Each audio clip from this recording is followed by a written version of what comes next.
बिस्मिल्लाहिर्रहमानिर्रहीम। अस्सलामुअलैकुम नाज़रीन, आवाज़ हक़ के साथ मैं खुश शाकिर अनवर ज़ैब और आज एक नए मौजू के साथ आपकी खिदमत में हाज़िर हुआ हूँ। आज की वीडियो में हम बात करेंगे डॉलर का दजालियत के साथ क्या ताल्लुक़ है। डॉलर जो है वो अवैस भाई की मैंने पिछले दिन एक वीडियो देखी, वो जो है डॉलर का जो ताल्लुक़ है वो उसका आप कह रहे हैं कि दजाल के साथ है। तो डॉलर तो अवैस भाई देखा जाए तो इंपोर्ट और एक्सपोर्ट जब होती है तो उससे कम ऊपर होता है, ठीक है। तो इसका दजाल के साथ क्या ताल्लुक़ और किस तरह का ताल्लुक़ है?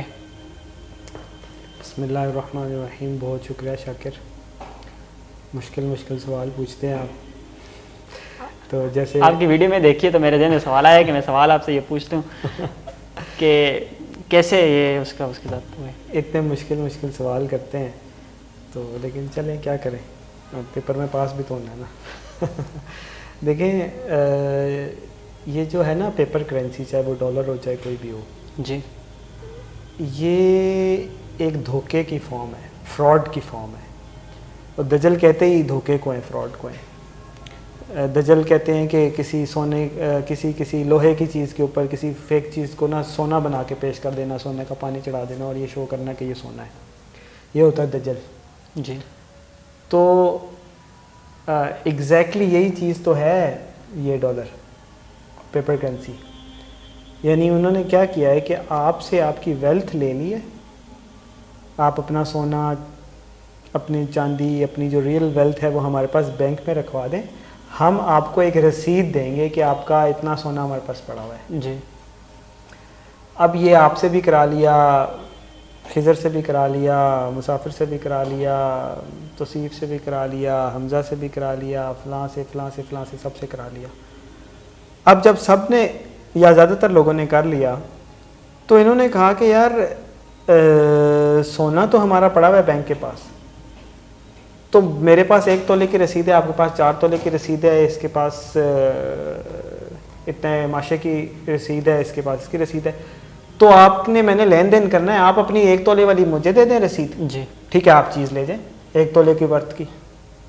आप अपनी 4 तोले वाली रसीद जो है वो मुझे दे दें, मुझसे 4 तोले के बराबर आप गल्ला ले लें। तो वो जब ज़्यादा लोग हो गए ना तो रसीदें ही आपस में एक्सचेंज होने लगी। जब रसीदें ही आपस में एक्सचेंज होने लगी तो गवर्नमेंट ने सोचा है कि ये तो बड़ा अच्छा आइडिया है, सबसे सोना जमा कर लो, उनको कहो कि आपके सोने को बड़ी सिक्योरिटी का मसला है, एक तो सिक्योरिटी नहीं दी, चोर डाकू खोले छोड़ दिए, ऊपर से उनको कहा आपके सिक्योरिटी का बड़ा मसला है, आप सारा सोना हमारे पास रखवा दें, रसीद है, हम गारंटर हैं, हम गवर्नमेंट है। अच्छा, हम कहाँ जा रहे हैं? सोने से उनको क्या फ़ायदा, हुकूमत को क्या फ़ायदा होगा? सोना उनके आपको पास सोना मिल जाए, आपको फ़ायदा ना हो, आप मुझे रसीद दे दें।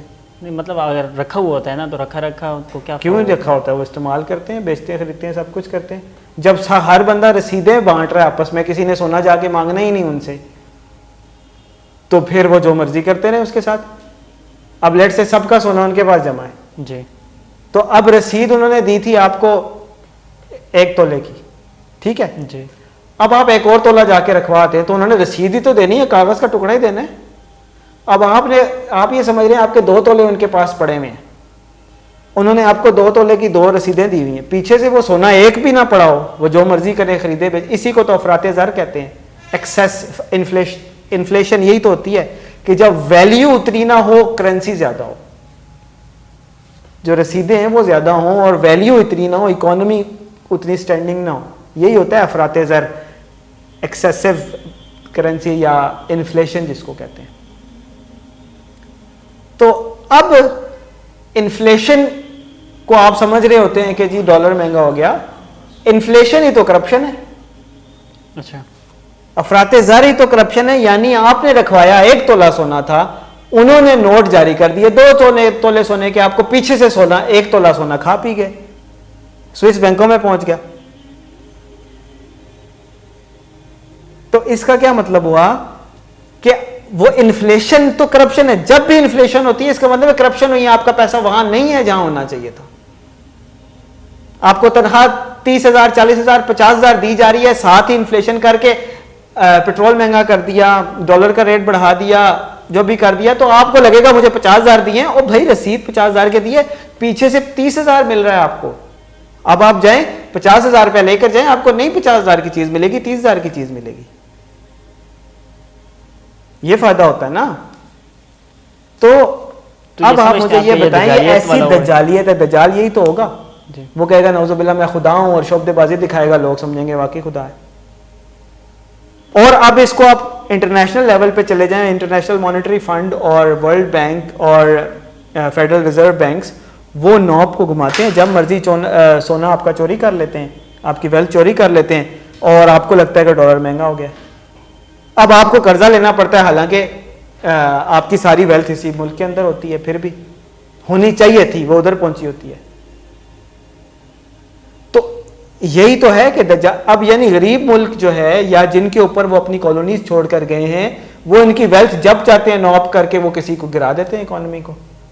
खुदाई का दावा है ना। पहले तो दजल है, ऐसे इतना बड़ा फ्रेब है कि किसी को पता ही नहीं चलता कि हमारे साथ हो क्या रहा है। अभी आपकी जेब में पैसे पड़े हैं, ना आप हिलेंगे, ना कोई आएगा चोरी करेगा, ना ही कोई आपको रोकेगा, ना ही आपको कुछ फील होगा, ना ही आपसे कोई लड़ेगा, ना ही कोई पिस्तौल तानेगा, कुछ भी नहीं होगा। वो नोब आप थोड़ी देर 15 मिनट यहां बैठे, आप सिर्फ जाके रिफ्रेश करेंगे गूगल पे डॉलर का रेट, तो आप देखेंगे कि वो कितना 225 कितना पहुंच चुका है, 220 की जितना भी है, 230 पहुंच। तो आप जाके रिफ्रेश करें 31-32 हो चुका होगा, आपको पता ही नहीं चलेगा, आपकी जेब से 500-700 रुपया जा चुका है, आपको पता ही नहीं है।